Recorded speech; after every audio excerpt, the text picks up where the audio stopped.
The function of education is to teach one to think intensively and to think critically.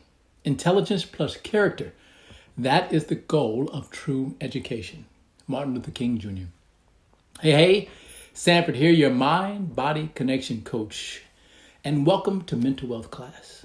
Now, why are Black teachers, coaches, mentors, and leaders needed? Because of methods that transcend traditional teaching and learning.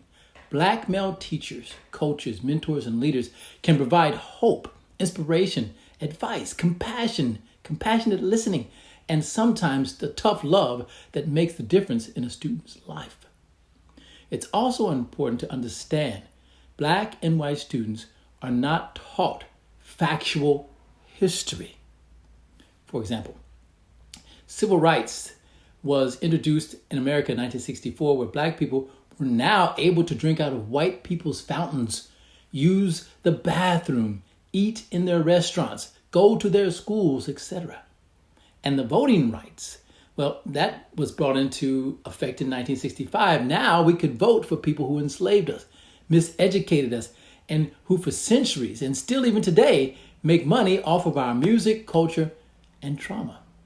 In Australia, where I live most of the time now, they have convinced Aboriginal people and other people of color that Black Americans are arrogant, headstrong, and are only good for sports and a good time. This country had what they call the White Australia policy, which was started in 1901 and supposedly have ended in 1973. The stolen generation refers to the Aboriginals and Torres Strait Islander children who were removed from their families between 1910 and 1970. This was done by Australian federal and state government agencies, as well as the churches, as a mission of a way of assimilating these people, Aboriginal people. People of our color have been denied basic human rights such as freedom of movement, labor, even the custody of our children, and the control over our personal property and lives. Not just Black people, not just Aboriginal people, but people around the world. Aboriginal and Black communities around the world have also been suffering a mix of other consequences to deal with, such as trauma, the lack of services, communities, the lack of medical and disability services, home and community care services, the lack of medical care. When I go into schools, youth clubs, and youth leadership programs, most students are surprised for three reasons. They see a Black coach and educator, which is something most of them will never see in their school career. The second thing is I bring up depth of physical skills, but they're also surprised that I speak about books, movies, entrepreneurship, computer games, as well as my education from schools and from life. The third thing is I show up proud, authentic, vulnerable, and I tell the truth about my flaws, mistakes, injustices of the world, and my love for people, no matter how hateful or fearful they are. Many teachers, coaches, mentors, and leaders of color lack support. Many of us are thrown into school situations that may lack cultural competence and appreciation. The teacher, coach, mentor, or leader of color may be assigned a mentor to help them with academic and school matters, but not someone who can help them adjust socializing and feel welcome to express themselves wholly and wholeheartedly. So why are Black teachers, coaches, mentors, and leaders needed? Here are some reasons by the ASCD, Association for Supervision and Curriculum Development. ASCD was founded in 1943 with the launch of the Journal of Education Leadership. According to the ASCD website, ASCD is dedicated to excellence in learning, teaching, and leading so that our children have better health, safety, are engaged, supported, and challenged in school and in their lives. Inclusion in actions. Inclusion is one of the actions.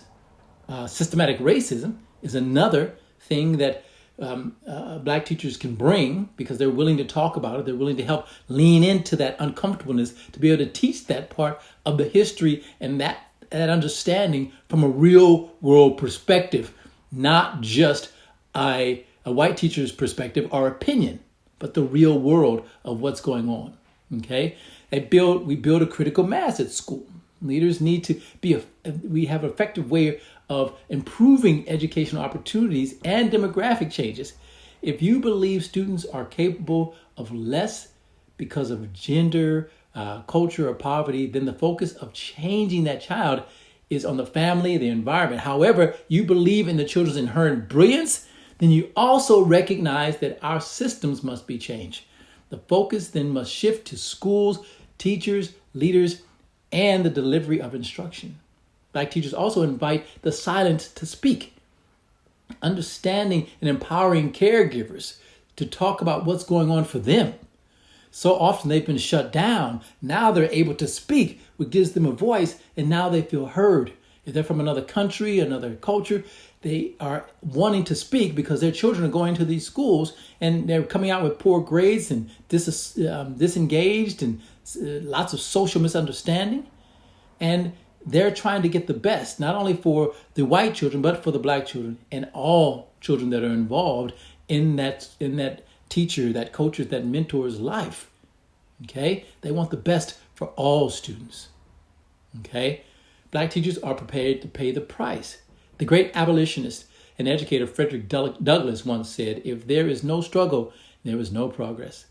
Education always has prepared black, brown, and socially unaccepted white children to do less and to be less. Personally, I want freedom in all learning spaces for children who look like me and so they can become their absolute best. I have no choice but to align myself to that struggle, to that fight, to be better.